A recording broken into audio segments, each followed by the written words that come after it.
TVT au cœur de l'information.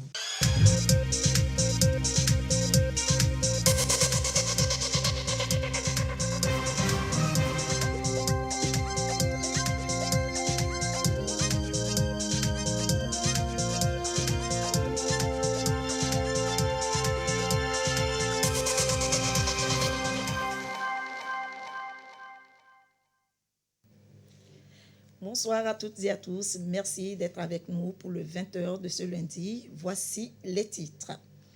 Le Togo à l'épreuve de la menace terroriste. Afin de faire face à ce phénomène, le gouvernement a adopté plusieurs mesures, dont la création du comité interministériel de prévention et de lutte contre l'extrémisme violent. Les responsables hôteliers sont également mis à contribution.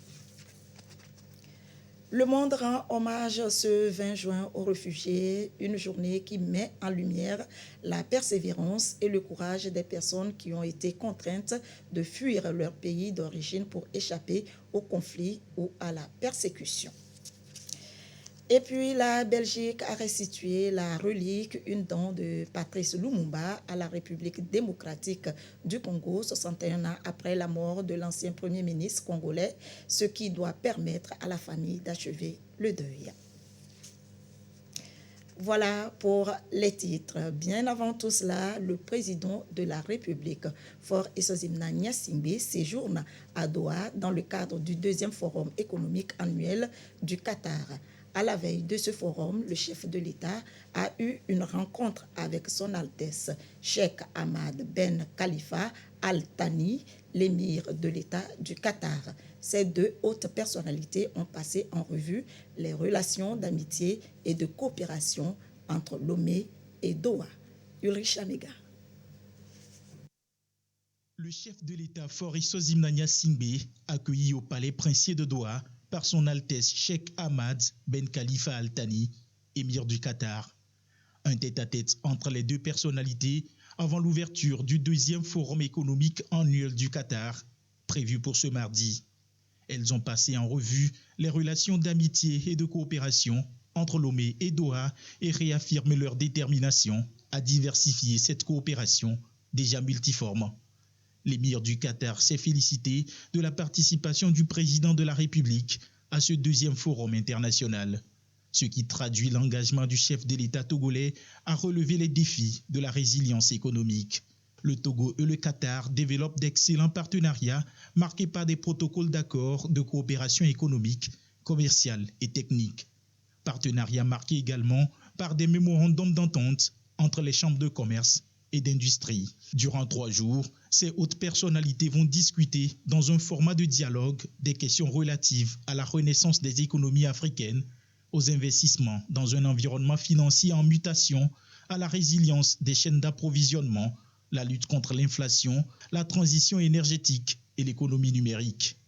Le chef de l'État partagera avec les partenaires bilatéraux et multilatéraux l'expérience de la résilience de l'économie togolaise. Dans un contexte international encore incertain, le Togo affiche des perspectives de croissance positive grâce aux réformes audacieuses et aux investissements dans les secteurs à fort potentiel économique et social.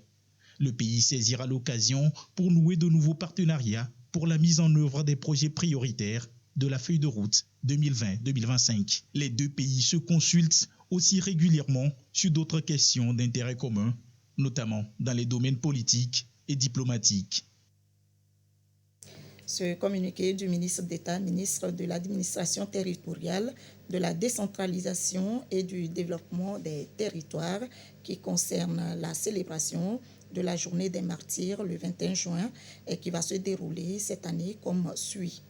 Lomé, 7h30, dépôt de gerbes à la place des martyrs par son Excellence Monsieur le Président de la République ou son représentant. Sont invités à cette cérémonie les personnalités suivantes. Les présidents des institutions de la République, les membres du gouvernement, les membres du bureau de l'Assemblée nationale, le général de brigade, chef d'état-major général des forces armées togolaises, les chefs d'état-major des armées. Notez bien, la mise en place doit être terminée à 7h15. Dans les chefs-lieux de région, 7h30. Dépôt de gerbes uniquement dans les préfectures, chefs-lieux de région par les préfets. Notez bien, toutes ces célébrations doivent se faire dans le strict respect des mesures barrières contre le coronavirus. C'est signé le ministre d'État Payadoa Boupessi. Le Togo à l'épreuve de la menace terroriste. Les établissements touristiques probables cachettes des terroristes, eh bien, le gouvernement veut l'éviter au maximum. Le ministère de la Sécurité et de la Protection civile et celui de la Culture et du Tourisme échangent avec les responsables hôteliers. L'essentiel, leur donner les outils nécessaires dans la lutte et la prévention contre la menace terroriste au Togo. Ulrich Amega. Sanluaga, Nyuaga, Goulungoussi et Pekpakandi, des localités de la région des Savanes, cibles d'attaques terroristes entre novembre 2021 et juin 2022. Des attaques repoussées pour la plupart par les forces de défense et de sécurité. Celle de Pekpakandi ayant malheureusement occasionné des pertes en vies humaines. Le gouvernement veut mettre toutes les stratégies en place pour lutter contre le phénomène. Les responsables des établissements hôteliers et bars du pays sont mis à contribution. Les établissements touristiques constituent aussi un maillon de la chaîne de sécurité. Au Mali, par exemple, les premières attaques au niveau de Bamako ont eu lieu au niveau de l'hôtel Radisson. Au niveau de Ouagadougou, pareil, c'est les établissements touristiques, l'hôtel Splendide qui a été l'objet. Nous ne souhaitons pas que ça arrive chez nous. C'est pour cette raison d'ailleurs, nous sommes en train, pas seulement de travailler avec les établissements touristiques, mais toutes les couches sociales, toutes les activités socio-économiques où nous pensons que ces individus mal intentionnés peuvent se dissimuler. Prévention et lutte contre le terrorisme et l'extrémisme violent au Togo, quel apport des professionnels des établissements touristiques dans la coproduction de sécurité, le contrôle de police des hôtels et sites d'hébergement, des thématiques qui seront au cœur de cette rencontre. Une négligence ou une imprudence ou inattention de ces établissements, ça peut nous amener à des choses regrettables. Nous avons depuis la nuit des temps, au niveau des établissements touristiques, ce que nous appelons le cahier de police. Vous arrivez, on vous enregistre. D'où vous venez, vous êtes là pour combien de temps, voir les photocopies de vos documents de voyage. Le secteur touristique est en pleine mutation depuis quelque temps déjà pour contribuer au rayonnement de l'économie togolaise. Le ministre de la Culture et du Tourisme, Dr Kosila Madokou, exhorte chaque acteur à œuvrer pour que cette dynamique soit maintenue. Le service des recherches et de sauvetage multiplie les actions pour permettre aux acteurs impliqués de disposer des moyens et des capacités pour être plus efficaces en matière de sauvetage et d'assistance des aéronefs en cas de crash. Une formation de 10 jours est organisée à leur intention. À cet effet, l'ouverture de la formation a eu lieu ce matin à Lomé pour les acteurs de la région maritime. Christine Pétekialoudet. Des accidents d'aéronefs, des événements imprévisibles avec de graves conséquences. Le Centre de recherche et de sauvetage SAR prépare ses équipes. Forces de défense, de sécurité et autres acteurs impliqués reçoivent des techniques de recherche et de détection d'aéronefs en détresse pour une meilleure assistance. Ce séminaire permettra au centre de transmettre les différentes techniques de recherche et sauvetage et au final conduire un exercice de recherche de balises, simulant ainsi le crash d'un avion. Et ceci, en même temps, permettre aux forces de défense et de sécurité de travailler en collaboration avec les autres entités pour conduire une opération, que ce soit une opération grandeur nature ou bien une opération réelle en cas de crash. Le service de recherche et de sauvetage SAR est un organe interministériel qui regroupe l'ANAC, la SECNA, la SEJ, l'armée de l'air, de terre, la gendarmerie nationale, les sapeurs-pompiers, la police et les autorités locales. Le SAR s'apprête pour faire face à d'éventuels cas. L'ANAC tient toujours au pari de 0 accident d'avion dans son ciel. Beaucoup de pays viennent s'inspirer de l'exemple du Togo. Voilà l'exercice que nous voulons faire. C'est recommandé par l'OACI. Mon objectif, c'est 0 accident d'avion, 0 risque d'avion. L'accident d'avion, je ne souhaiterais pas avoir un accident d'avion pour faire cet exercice, non. Mais nous simulons des exercices. La réussite des opérations se repose sur la qualité et la rapidité de l'information. Chaque région dispose d'un numéro vert dans ce sens. C'est la journée mondiale des réfugiés ce lundi. Les chiffres du déplacement forcé dans le monde atteignent un nouveau record et confirment une tendance à la hausse depuis une décennie. À la fin de l'année 2021, le nombre de réfugiés s'élevait à 89,3 millions, soit une augmentation de 8% par rapport à l'année précédente. Des chiffres rendus publics par l'Agence des Nations Unies pour les réfugiés. Le Togo en a accueilli des milliers. Antoinette Omaovovoir. Selon les Nations Unies, chaque minute, 20 personnes doivent tout abandonner pour échapper à la guerre, à la persécution ou à la terreur pour se mettre en sécurité. Le thème de la 21e édition de la Journée mondiale des réfugiés interpelle. Chacun, partout, tout le temps, toute personne a le droit à la sécurité. Au niveau du HCR, un appel est lancé à travers ce thème pour plus de solidarité envers ces gens qui se déplacent de leur lieu pour raisons diverses. C'est aussi le moment de saluer les efforts de tous les gouvernements pour ce qu'ils font pour accueillir ces déplacés dans la protection internationale. Malgré leur statut de réfugiés, ils n'ont pas baissé les bras. Ils sont nombreux à entreprendre pour survivre et s'intégrer. Ils sont récompensés pour leur détermination et leur résilience. Je suis réfugié centrafricain ici au Togo après plusieurs années. Et donc, c'est à travers les initiatives des activités génératrices de revenus financées par le HCR qui m'a permis de monter une activité. Particulièrement un établissement en assistance juridique et gestion de projet.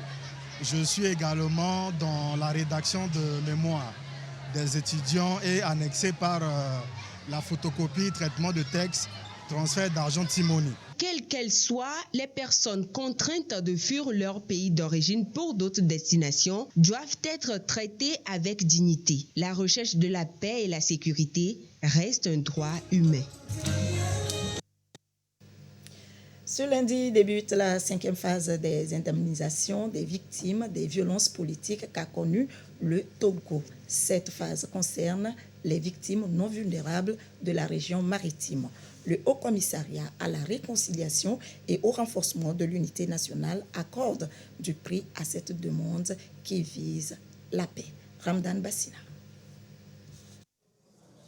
5e étape des indemnisations des victimes des crises politiques qui ont secoué le Togo de 1958 à 2005. Pour cette phase, 1129 victimes dans le compte de la région maritime sont concernées. Elles sont des victimes non vulnérables. Ça ne veut pas dire qu'ils ne souffrent pas, mais ils ne sont pas cloués dans un fauteuil comme les autres que nous appelons vulnérables. Les victimes que nous prenons dans la région maritime sont les victimes qui ont fait leur déposition à la CVJR et ceux qui ont fait leur déposition à la Commission nationale d'enquête indépendante. Ceux qui vont recevoir directement le chèque, ce sont les victimes elles-mêmes et qui ont survécu à toutes ces blessures-là, vont recevoir leur chèque en main. Ceux qui ont perdu leurs parents, nous permettons à leurs enfants de venir percevoir le chèque de leurs parents si les conditions sont remplies.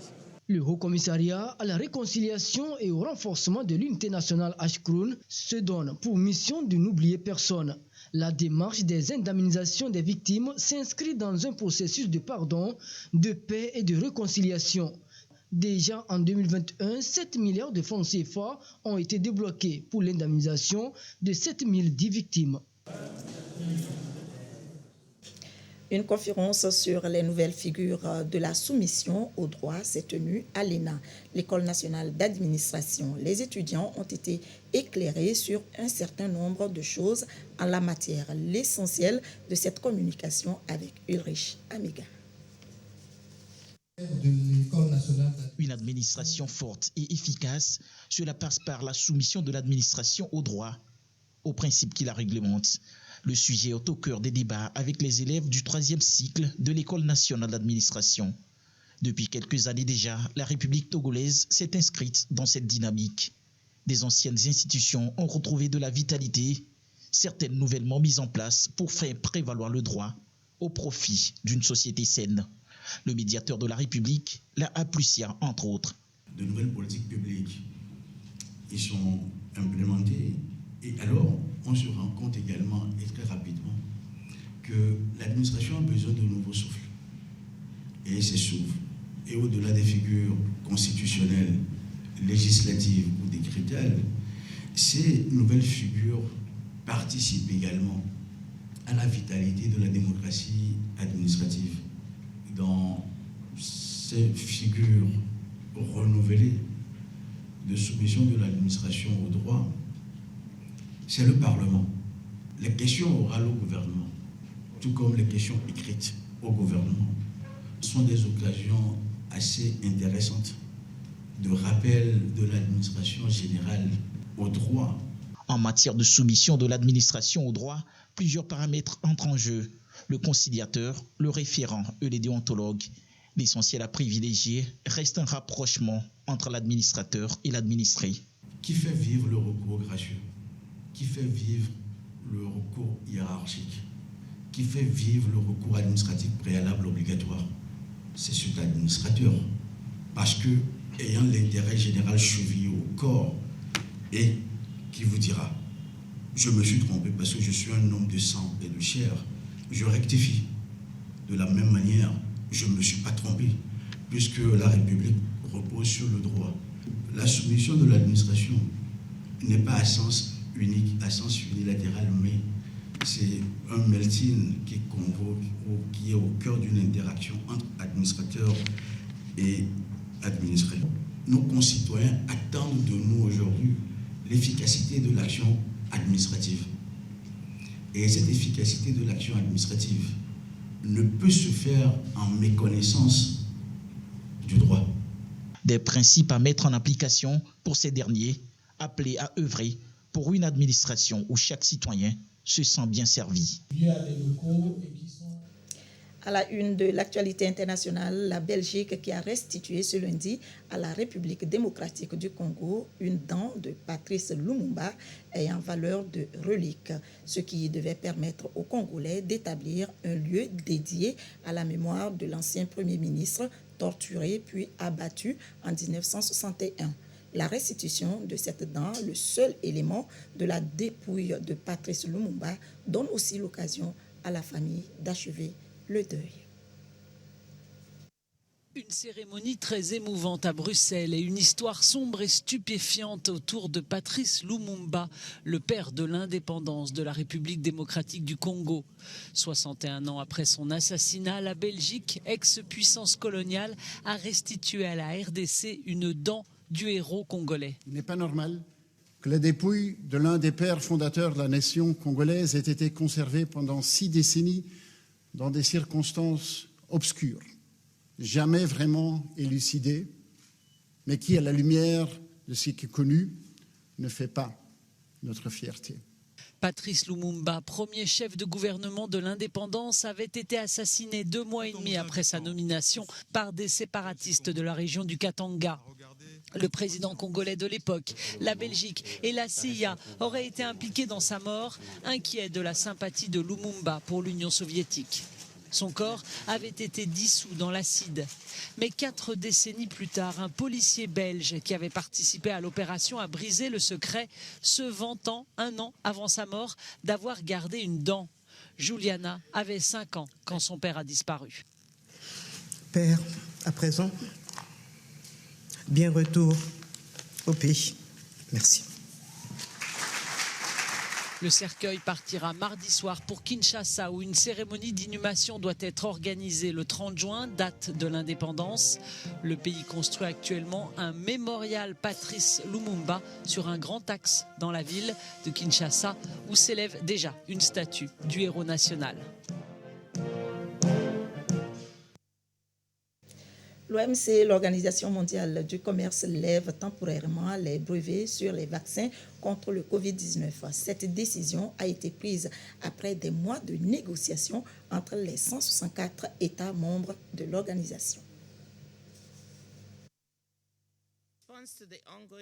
La directrice de l'Organisation mondiale du commerce, Ngozi Okonjo-Iweala, a salué l'accord sur la levée des brevets signé vendredi par l'OMC.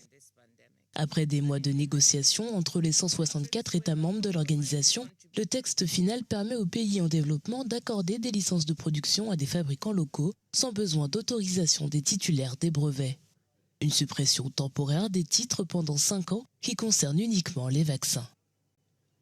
L'accord, timide et beaucoup plus restreint que la proposition initiale faite par l'Afrique du Sud et l'Inde en octobre 2020, a déçu plusieurs associations et organisations non gouvernementales qui désiraient notamment que le texte prenne en compte les traitements et les tests de dépistage, mais aussi que la levée des brevets soit plus longue.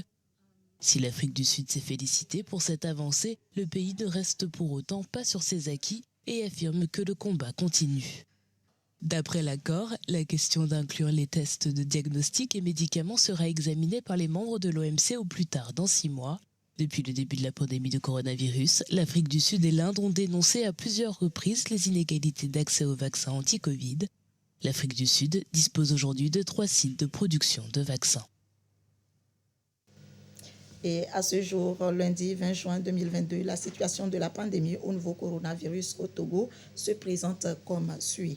Le nombre de cas confirmés est de 37 263, 7 nouveaux cas depuis hier. Le nombre de personnes guéries est de 36 923, 13 nouveaux guéris depuis hier. Le nombre de cas actifs est de 67 et le nombre de décès est de 273. Chiffre rendu public par le ministre de la Santé, de l'Hygiène publique et de l'Accès universel aux soins, professeur Moustapha Mijiawa. En bref, au Nigeria, des hommes armés enlèvent 36 personnes dans 2 églises. Des tireurs ont attaqué 2 églises dans le nord-ouest rural du Nigeria dimanche, tuant 3 personnes selon des témoins et un représentant de l'État. La semaine dernière, au moins 32 personnes ont été tuées dans la région de Kajuru lors d'une attaque dans 4 villages. En bref, toujours le nord du Mali, de nouveau pris dans la spirale de la violence. 20 civils au moins ont été tués près de la ville de Gaogoa et un casque bleu guinéen est mort dimanche à Kidal. Revenons au Togo avec cette formation des jeunes entrepreneurs en technique de production d'un site piscicole. L'opportunité leur est offerte pour qu'ils puissent s'installer à leur propre compte. Sylvia Abdou. Un centre d'expérimentation pour former les jeunes entrepreneurs sur la création d'un site piscicole. Du choix du site en passant par la préparation du plan d'aménagement, l'étude technique et réalisation des étangs piscicoles, tous ces aspects sont passés au peigne fin afin de permettre aux jeunes entrepreneurs de bien appliquer le système une fois de retour chez eux. Qu'est-ce que nous avons? Les techniques, c'est-à-dire que comment produire les poissons. Donc on nous a montré de différentes techniques, comment les nourrir, comment les entretenir et comment gérer les poissons. Comment choisir l'endroit où il faut creuser les étangs. Il faut que la terre soit argileuse pour pouvoir retenir l'eau dans laquelle les poissons peuvent être. Et aussi, on peut élever aussi les poissons hors sol aussi, dans les étangs, les bassins. Nous avons préféré que cette formation pratique soit exécutée dans une ferme pour mettre les promoteurs, les bénéficiaires en face des réalités des activités agricoles. Vous allez voir les étangs, on a tout fait de façon pratique. La formation a été initiée à l'endroit des jeunes producteurs et professionnels agricoles. Une formation soutenue par le Fonds national d'apprentissage, de formation et de perfectionnement professionnel FNAFPP. Ceci pour leur faire acquérir toutes les techniques de production piscicole. Nous attendons qu'à la fin, qu'ils aient des sites de production piscicole et qu'ils arrivent aussi à gérer efficacement leur entreprise agricole. Donc c'est l'occasion aujourd'hui de les accompagner à renforcer leurs capacités pour qu'à la fin, qu'ils aient quand même un résultat probant. À travers cette formation, ces jeunes ont été également outillés sur la gestion efficace d'une entreprise agricole, un thème pour leur permettre de s'organiser pour gérer au mieux leurs différentes entreprises. Du côté de Dapan, ce sont des intrants agricoles qui sont mis à la disposition des producteurs agricoles. Un appui de l'ANSAT pour leur permettre de booster leur rendement. Gérard Laboutou. Le gouvernement togolais soutient la chaîne de valeur agricole à travers plusieurs initiatives, que ce soit l'accompagnement technique, les mécanismes de financement ou encore l'appui en intrants agricoles. L'ambition est qu'aucun producteur ne soit laissé pour compte. En témoigne cette campagne nationale d'appui en engrais vivrier filière maïs menée par l'ANSAT, Agence nationale de la sécurité alimentaire du Togo. Elle vise à mettre à disposition des producteurs des engrais NPK 1515 et urée remboursables en nature en vue de renforcer la sécurité alimentaire. Ici à Dapaon, 3 coopératives ont bénéficié de cet appui. Il s'agit de la coopérative Motao Ndo basée à Tantigou Barrage. Elle est repartie avec un total de 18 tonnes d'engrais, soit NPK 1515 10,85 tonnes et urée 7,15 tonnes. Pour la coopérative Motao Ndo, c'est un grand jour. Ce n'est pas parce que nous avons reçu les intrants, mais nous avons reçu les intrants à temps. La réception de ces intrants aujourd'hui va nous permettre d'aller plus loin dans nos activités champêtres.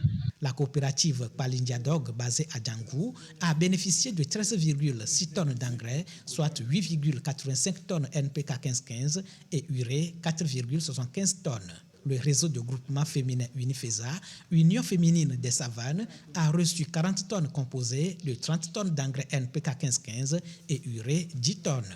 Au total, les 3 coopératives disposent de 49,7 tonnes NPK 1515 et de 21,9 tonnes d'engrais urée pour assurer la campagne agricole 2022-2023.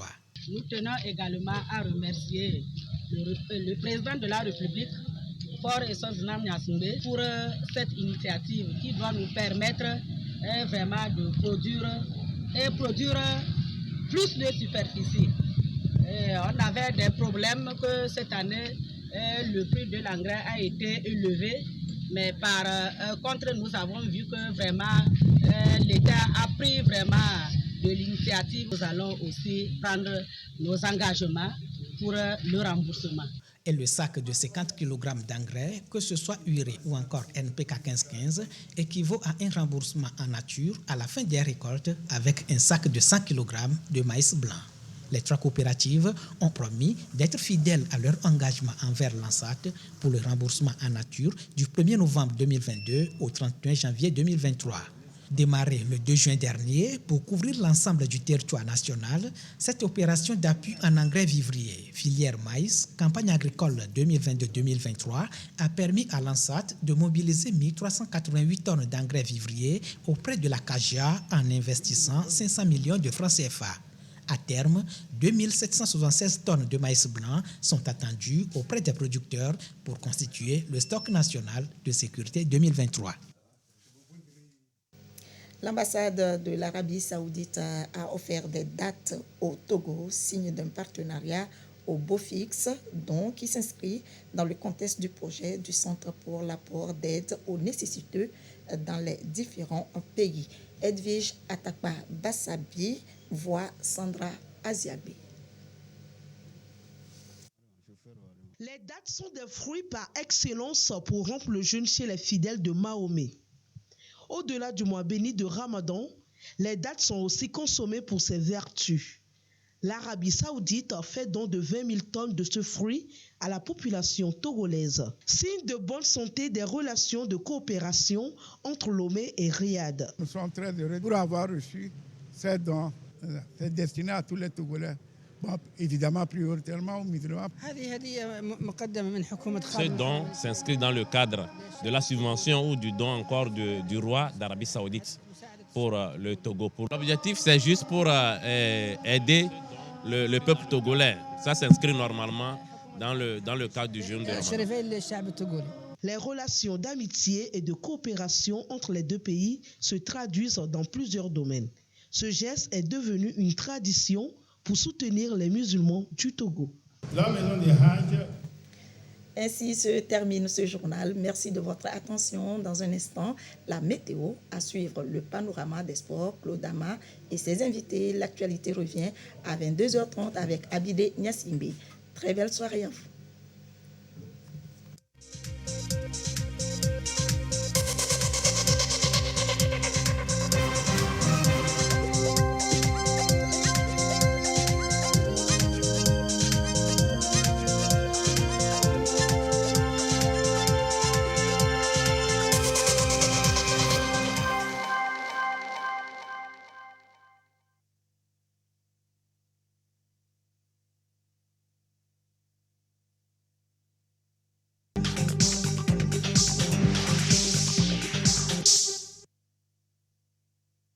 Le bilan des activités cumulées des 3 dernières années de la mutuelle Appui et soutien aux jeunes pour le développement ASJD est ici rendu public. À cette Assemblée générale ordinaire et extraordinaire, exercice 2019-2020-2021, chaque organe de la mutuelle a présenté son rapport. Rapport adopté à l'unanimité par les membres mutualistes. Du fait du Covid-19, nous avons raté les AG des 2 années précédentes, à savoir 2019 et 2020. Donc nous sommes là pour faire le bilan et rendre compte aux membres. Le bilan est satisfaisant. Et nous avons fait un grand bond en avant. Les résultats sont bons. Nous voulons lancer spécialement pour marquer ce jour des nouveaux services que nous offrons, notamment les services digitaux, le mobile money, le mobile banking. Ça va permettre aux clients de pouvoir utiliser les services même à domicile, sur leur téléphone, même en dehors du pays, ils peuvent utiliser nos services. Le développement de la mutuelle ASJD passe aussi par le renouvellement des membres des différents organes. Le nouveau bureau a pour ambition d'introduire des réformes au sein de l'institution financière. Pour promouvoir davantage notre mutuelle, c'est de normaliser nos parts, nos portefeuilles à risque. Il faut les normaliser. Pour les normaliser, qu'est-ce qu'il faut faire? Je crois qu'il faut assainir les dépenses. Il faut savoir quel crédit accorder.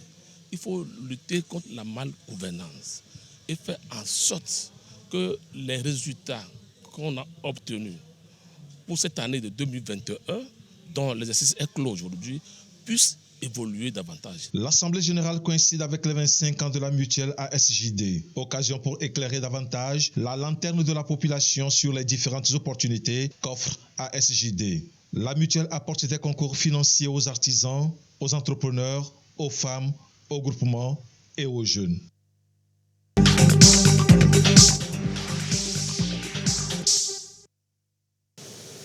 La brasserie Bébé Lomé s'engage pour l'objectif 0 accident chaque année.